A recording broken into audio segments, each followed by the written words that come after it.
Hey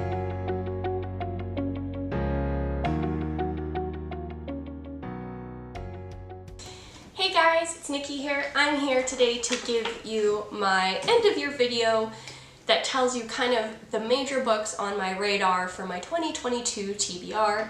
If you look at my Goodreads page, the TBR under my book list is like 100 and something books. And honestly, I'm not gonna read all of them. At some point, I'm gonna have to give in and go in and take off the ones I'm never gonna get to. But this list is my short list of books that I intend to pick up next year. There are 12, so I'm hoping to hit one per month on average. The first one is Birdie by Tracy Lindbergh. This was a recent acquisition of mine. It's about a woman who travels to BC to kind of get some answers about something in her family history, and it ends up becoming kind of a spirit journey for her. My mom's actually read this one and said it was great, but had a really unusual ending, but it was just really good. Next is a genre change incompletely, and it is She Who Became the Sun by Shelley Parker Chan. Another recent acquisition, heard tons of good things. Fantasy with a female main character, and I think this is one where it's kind of a Mulan inspired tale, so that gets me really excited. Also, I should have mentioned this at the beginning, these are in no specific order. This isn't the order I'm going to read them in, it's the order I thought of them in. Next is Educated by Westover. I've had this on my bookshelf for, I don't know, 3 years, I think, since before we moved into our last rental and before we moved into our home for sure. It is about a woman who was raised by kind of like end of worldists, Seventh-day Adventists, I can't remember exactly, but she was raised with a perpetual end of days, the end is nigh kind of mentality, and this is kind of how she broke from it and how it affected her.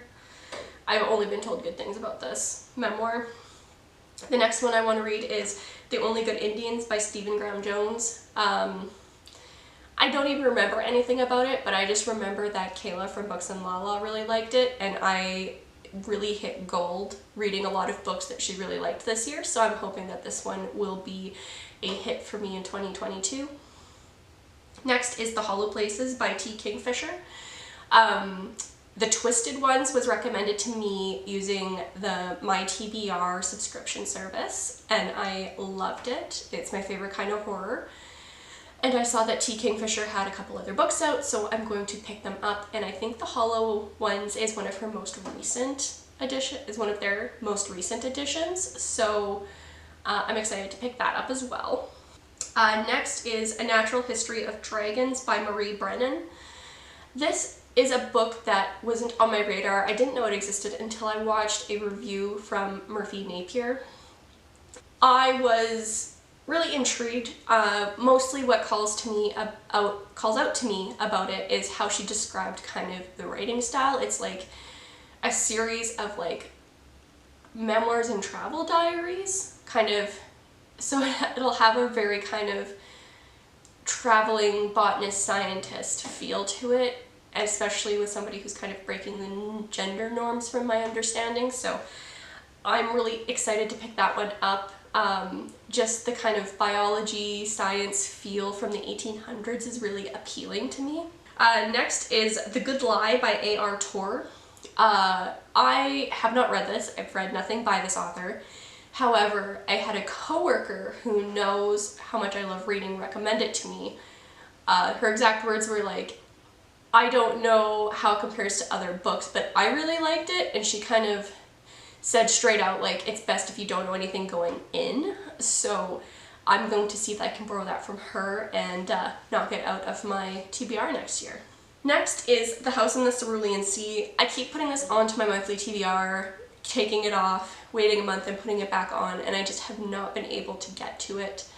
And part of the reason I haven't been able to get to it is I was wanting to save it and read it with my sister and my mom during our reading circle, but instead I picked Gideon the Ninth, which I feel like they're cursing me for because it's a very strange mixture of profanity and like archaic occult language.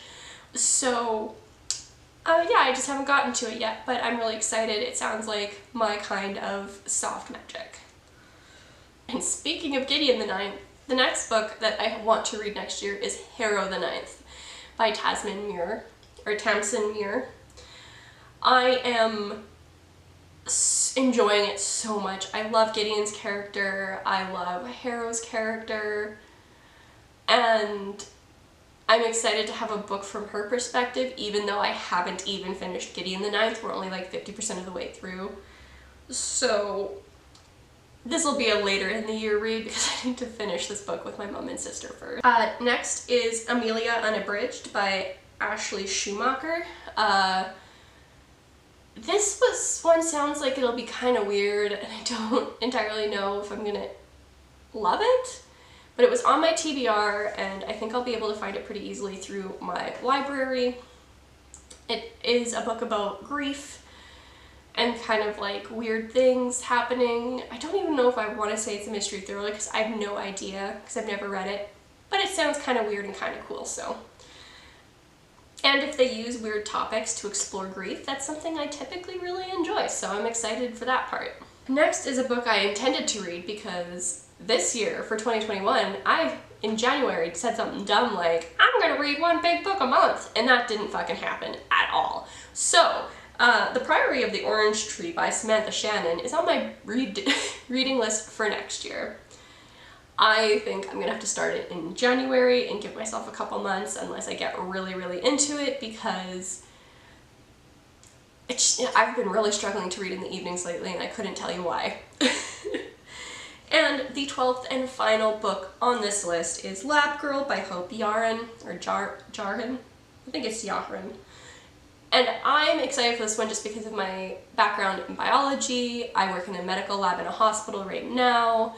And so while I don't have to deal with some of the other things you would deal with in a research lab, I definitely think that my experience in getting my biology degree will play into it here, and just the general idea of working in a lab in general.